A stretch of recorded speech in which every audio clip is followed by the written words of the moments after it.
नमस्कार, मी दीपाली आपल्या सर्वांचं खूप खूप मनापासून स्वागत करते। मार्गशीर्ष महिन्यात सर्व महिला दर गुरुवारी श्री महालक्ष्मीचं व्रत करतात। या दिवशी दिवसभर उपवास करतात, देवीची पूजा मांडतात, श्री महालक्ष्मी व्रतकथा वाचतात, देवीची आरती करतात।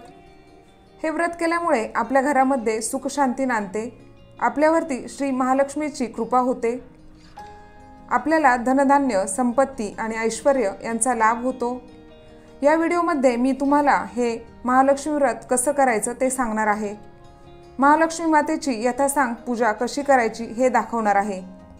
पूजा विधीसाठी काय काय साहित्य लागतं हे पण सविस्तरपणे सांगणार आहे। त्याचप्रमाणे या व्हिडिओमध्ये अपार धनसंपत्तीचा लाभ होण्यासाठी एक विशेष उपाय देखील सांगितला आहे। हा व्हिडिओ अत्यंत महत्त्वाचा आहे, तो जराही स्किप न करता पूर्ण पहा। चला तर मग व्हिडिओला सुरुवात करूयात। ही पूजा मांडण्यासाठी लागणारं साहित्य पाहूयात। पूजा मांडण्यासाठी आपण एक चौरंग किंवा पाट घ्यायचा आहे। चौरंगावर अंथरण्यासाठी लाल रंगाचं वस्त्र घ्यायचं आहे। मी हा श्री महालक्ष्मी मातेचा फोटो पूजेमध्ये मांडणार आहे, तोही मी घेतलेला आहे। त्याचप्रमाणे लक्ष्मी मातेचं एक पुस्तक घेतलेलं आहे। त्याचप्रमाणे हे श्री महालक्ष्मी मातेचं यंत्र मी फ्रेम करून घेतलेलं आहे, तेही मी घेणार आहे। मार्गशीर्ष महिन्यातल्या गुरुवारी आपल्याला कलशाची स्थापना करायची असते, तर कलश स्थापनेसाठी मी एक मोठा कलश घेतलेला आहे। कलशामध्ये गळ्यापर्यंत पाणी भरून घ्यायचं आहे। त्याचप्रमाणे कलशावर 8 दिशेला हळदी कुंकवाची बोटे ओढून घ्यायची आहेत। त्याचप्रमाणे कलशावर ठेवण्यासाठी एक नारळ घ्यायचा आहे। कलशाच्या खाली अष्टदल कमल काढण्यासाठी तांदूळ घ्यायचे आहेत। त्याचप्रमाणे कलशामध्ये 5 प्रकारच्या फळांची किंवा फुलांची पानं घ्यायची आहेत आणि नागेलीची पानं देखील घ्यायची आहेत। त्याचप्रमाणे आपण कलशाला सजवण्यासाठी हा मी एक मुखवटा घेतलेला आहे। हे मुखवटे बाजारामध्ये सहज मिळतात। मुखवटा नाही मिळाला तरी आपण नारळाला नथ, कानातले दागिने आणि साडी नेसून कलश सजवू शकतो। त्याचप्रमाणे मी देवीची ओटी भरण्यासाठी ओटीचं साहित्य घेतलेलं आहे। या पद्धतीने मी हिरव्या रंगाचा खण घेतलेला आहे, त्यावर हे ओटीचं साहित्य घेतलेलं आहे। हिरव्या बांगड्या घेतलेल्या आहेत, एक नारळ घेतलेला आहे, अगरबत्ती घेतलेली आहे, धूप घेतलेला आहे, 2 सुपारी घेतलेल्या आहेत, 1 रुपयाचं नाणं घेतलेलं आहे, गुळ खोबऱ्याचा नैवेद्य घेतलेला आहे। पाटावर आपल्याला एक विडा ठेवायचा आहे। विड्यासाठी खारीक, खोबरं, हळकुंड, 1 सुपारी आणि बदाम घेतलेला आहे। नैवेद्यासाठी 5 फळं घेतलेली आहे, दूध आणि साखर घेतलेला आहे, एक समई घेतलेली आहे, एक तुपाचा दिवा घेतलेला आहे। त्याचप्रमाणे आरती करण्यासाठी ताट घेतलेला आहे। ताटामध्ये हळदी, कुंकू, अक्षता आणि फुलं घेतलेली आहेत। देवीसाठी आपल्याला वेणी लागणार आहे। त्याचप्रमाणे हार आणि फुलंही मी घेतलेली आहेत, दुर्वा घेतलेल्या आहेत। लक्ष्मी व्रताचं साहित्य आपण पाहिलं। आता आपण लक्ष्मी व्रताची मांडणी कशी करायची ते पाहूया। मांडणी करण्यासाठी देवघराच्या समोरील जागा निवडावी। तिथे शक्य नसल्यास एखाद्या पूर्व पश्चिम ठिकाणी चौरंग मांडून त्यावर ही पूजा मांडावी। ज्या ठिकाणी आपल्याला पूजा मांडायची आहे ती जागा स्वच्छ करून घ्यायची आहे। त्या जागेवर गोमूत्र शिंपडायचं आहे। त्याचप्रमाणे त्या ठिकाणी रांगोळी काढून घ्यायची आहे, स्वस्तिक काढून घ्यायचं आहे आणि त्यावर हळदी कुंकू वाहून घ्यायचं आहे। त्यानंतर त्यावर आपण पाट मांडून घ्यायचा आहे। आता सर्वात आधी आपण पाटावर लक्ष्मी मातेच्या फोटोची स्थापना करून घ्यायची आहे। त्यानंतर आपण दीप प्रज्वलन करून घ्यायचं आहे। त्यासाठी पाटावर 2 ठिकाणी तांदूळ ठेवायचे आहेत। त्यावर आपल्याला एक तेलाची समई लावायची आहे आणि एक तुपाचा दिवा लावायचा आहे। आता समईला हळदी कुंकू, अक्षता वाहून घ्यायच्या आहेत। दिव्याला पण हळदी कुंकू, अक्षता वाहून घ्यायच्या आहेत।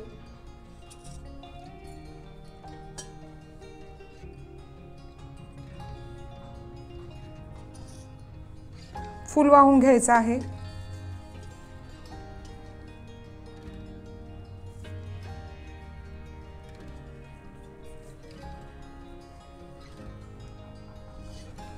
आणि आता आपण दीप प्रज्वलन करून घ्यायचं आहे।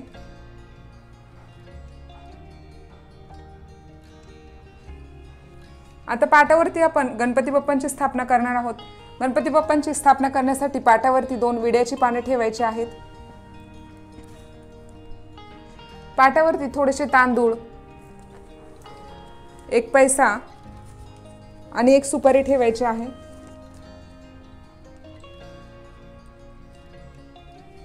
आता गणपती बाप्पांना हळदी कुंकू अक्षता वाहून घ्यायचे आहेत। वक्रतुंड महाकाय सूर्यकोटी समप्रभ निर्विघ्नं कुरु मे देव सर्व कार्येषु सर्वदा दुर्वा वाहून घ्यायचे आहेत। त्याचप्रमाणे एक फूल वाहून घ्यायचं आहे। लक्ष्मी मातेच्या फोटोला मी हार घालून घेतलेला आहे। पाटावरती श्री महालक्ष्मी यंत्राची स्थापना करून घेतलेली आहे। आता पाटावरती विडा ठेवून घ्यायचा आहे। यावरती खारीक, खोबरं, सुपारी, हळकुंड आणि एक बदाम ठेवायचा आहे। गणपती बाप्पांना गुळ खोबऱ्याचा नैवेद्य ठेवून घ्यायचा आहे। त्याचप्रमाणे श्री महालक्ष्मी व्रताची एक प्रत आपण या ठिकाणी ठेवून घ्यायची आहे। आता आपण श्री महालक्ष्मी मातेच्या फोटोला हळदी कुंकू अक्षता वाहून घ्यायच्या आहेत।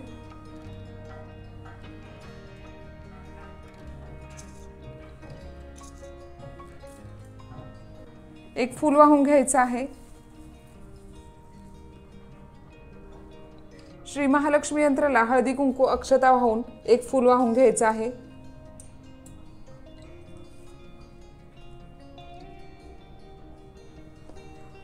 त्याचप्रमाणे आपण जे लक्ष्मी मातेचं पुस्तक ठेवलेलं आहे त्याला देखील हळदी कुंकू अक्षता वाहून फूल वाहून घ्यायचं आहे।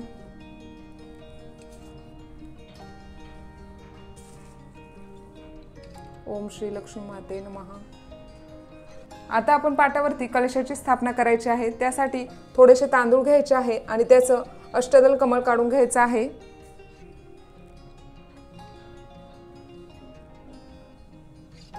अष्टदल कमळ काढून घेतल्यानंतर आपण त्यावर पाण्याने भरून घेतलेला कलश ठेवायचा आहे।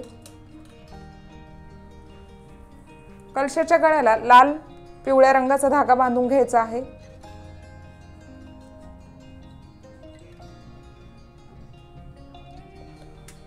आता कलशामध्ये आपण हळदी कुंकू अक्षता वाहून घ्यायच्या आहेत। दुर्वा वाहून घ्यायची आहे। एक फूल वाहून घ्यायचं आहे। 1 रुपयाचं नाणं वाहून घ्यायचं आहे आणि एक सुपारी वाहून घ्यायची आहे। कलशामध्ये 5 प्रकारच्या झाडांची पाने किंवा डहाळे ठेवून घ्यायचे आहेत। 5 प्रकारच्या झाडांची पाने मिळाली नाही तर विड्याची पाने ठेवली तरी चालतील।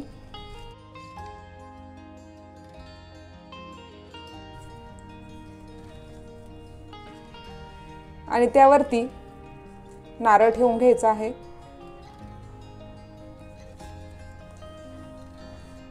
आता मी कलशाला ब्लाउज पीसची साडी नेसून सजवून घेणार आहे। अशा प्रकारे मी कलशाला छान सजवून घेतलेला आहे।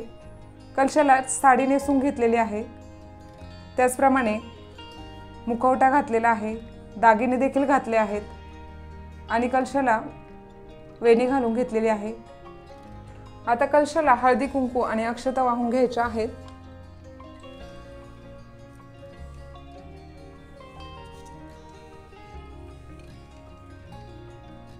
आणि नमस्कार करून घ्यायचा आहे। पाटावरती 1 रुपयाचं एक नाणं ठेवायचं आहे। मार्गशीर्ष महिन्यामध्ये जेवढे गुरुवार असतील त्या गुरुवारी ह्या नाण्याची पूजा करायची आहे आणि शेवटच्या गुरुवारी उद्यापन झाल्यानंतर हे 1 रुपयाचं नाणं तिजोरीमध्ये ठेवायचं आहे। हे नाणं तिजोरीमध्ये ठेवल्यामुळे आपल्या घरात धनधान्य आणि संपत्तीचा भरभराट होतो। आता ह्या नाण्याला हळदी कुंकू अक्षता वाहून एक फूल वाहून घ्यायचं आहे।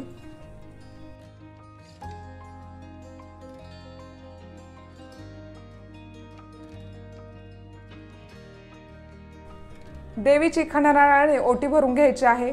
यासाठी मी एक हिरव्या रंगाचा खण घेतलेला आहे। तुम्ही कोणताही नवीन ब्लाउज पीस घेतला तरी चालेल।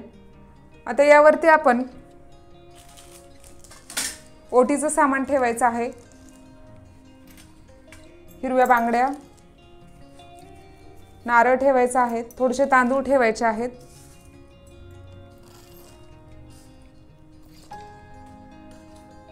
फूल ठेवायचं आहे आणि देवीची ओटी भरून घ्यायची आहे।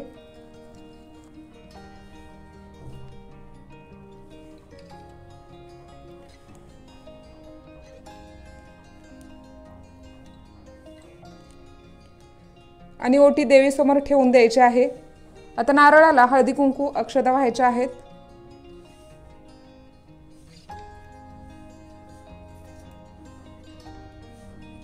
देवीला 5 फळं नैवेद्य म्हणून ठेवायचे आहेत। दुधाने साखरेचा नैवेद्य ठेवून घ्यायचा आहे। अगरबत्ती लावून घेऊयात। धूपम दीपम समर्पयामि, धूपम दीपम समर्पयामि। या प्रकारे आपली यथासांग पूजा मांडून झालेली आहे। मी छानशी रांगोळी देखील काढलेली आहे। आता आपण लक्ष्मी महात्म्य व लक्ष्मी व्रताची पोथी वाचून घ्यायची आहे। मनातल्या मनात आपली इच्छा देवीला सांगायची आहे, ती पूर्ण करण्यासाठी प्रार्थना करायची आहे।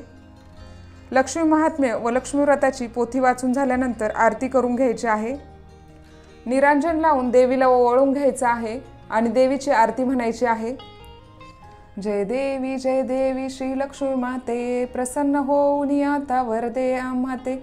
श्री विष्णू कांते तव विश्वावरी सत्ता, स्थिरचर दौलत देसी लक्ष्मी व्रत करिता। जय देवी श्री लक्ष्मी माते, प्रसन्न होऊन आता वरदे आम्हाते। जननी तुझिया ऐसी नाही त्रिभुवनी, सुरवर वंदिती मस्तक ठेवून तव चरणी।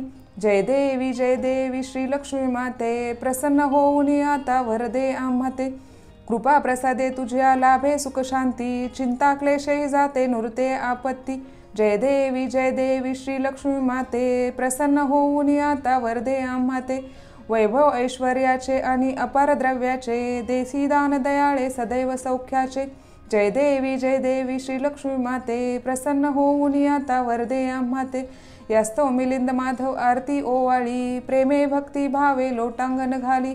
जय देवी श्री लक्ष्मी माते, प्रसन्न होऊन आता वरदे आम्हाते। श्री महालक्ष्मी माते की जय।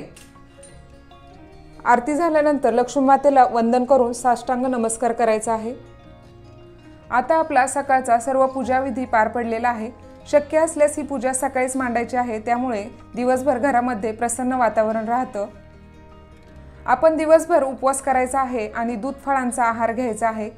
तसेच संध्याकाळी दिवे लागण्याच्या वेळी देवीची पुन्हा पंचोपचार पूजा करायची आहे, म्हणजेच देवीला हळद कुंकू अक्षता व्हायच्या आहेत, धूप अगरबत्ती लावायची आहे आणि त्यानंतर काहीतरी गोडधोड करून देवीला नैवेद्य दाखवायचा आहे। त्याचबरोबर शक्य असल्यास गाईला नैवेद्य दाखवायचा आहे आणि त्यानंतर कुटुंबासोबत भोजन करून आपला उपवास सोडायचा आहे। तसेच दुसऱ्या दिवशी सकाळी आंघोळ करून पाटावरती एक दिवा लावायचा आहे व हळदी कुंकू व्हायचा आहे आणि आपण मांडलेली पूजेची उत्तर पूजा करायची आहे। त्यावेळी कलशात ठेवलेला नारळ आपण व्यवस्थित उचलून ठेवायचा आहे, कारण आपल्याला नंतर प्रत्येक गुरुवारी पूजेसाठी हाच नारळ वापरायचा आहे। त्यानंतर कलशातील पाणी तुळशीमध्ये, विहिरीमध्ये किंवा झाडांना घालायचे आहे। कलशातील थोडं पाणी आपण कलशामध्ये ठेवलेल्या पानांनी घरामध्ये शिंपडायचं आहे। कलशातील पाने घरामध्ये 5 कोपऱ्यामध्ये ठेवायचे आहेत व शेवटच्या गुरुवारी उद्यापनानंतर ही पाने निर्माल्यामध्ये ठेवून त्याचे विसर्जन करायचे आहे। त्याचबरोबर कलशाखाली जे तांदूळ ठेवले आहेत ते पक्ष्यांना घालायचे आहेत। ह्याच पद्धतीने आपण हाच नारळ वापरून मार्गशीर्ष महिन्यातल्या प्रत्येक गुरुवारी ही पूजा मांडायची आहे व शेवटच्या गुरुवारी लक्ष्मी व्रताचे उद्यापन करायचे आहे। अशाच प्रकारे पूजा मांडायची आहे व संध्याकाळच्या वेळी 7 किंवा 11 सुवासिनी बोलून त्यांना हळदी कुंकू लावून फूल, एक फळ व पोथीची प्रत देऊन नमस्कार करायचा आहे आणि पूजेची सांगता करायची आहे। शेवटच्या गुरुवारनंतर पूजा विधीसाठी वापरला जाणारा नारळ, पूजेचे साहित्य, फुले, पाने हे सर्व वाहत्या पाण्यामध्ये, नदीमध्ये किंवा तलावामध्ये विसर्जित करायचं आहे। मार्गशीर्ष महिन्यामध्ये मांसाहार करणे शक्यतो टाळावे। हे व्रत करताना काही अडचण आली तर ही पूजा आपण दुसऱ्या व्यक्तीकडून करून घेऊ शकतो। उपवास मात्र स्वतः करायचा आहे। हे व्रत करणाऱ्यांना मी सुखी करीन असे प्रत्यक्ष श्री लक्ष्मी मातेनेच पद्यपुराणात सांगितले आहे। त्यामुळे दरवर्षी मार्गशीर्ष महिन्यात न चुकता हे लक्ष्मी व्रत करायचे आहे। व्हिडिओ पूर्ण पाहिल्याबद्दल धन्यवाद। चला तर मग भेटूया पुढील नवीन व्हिडिओमध्ये।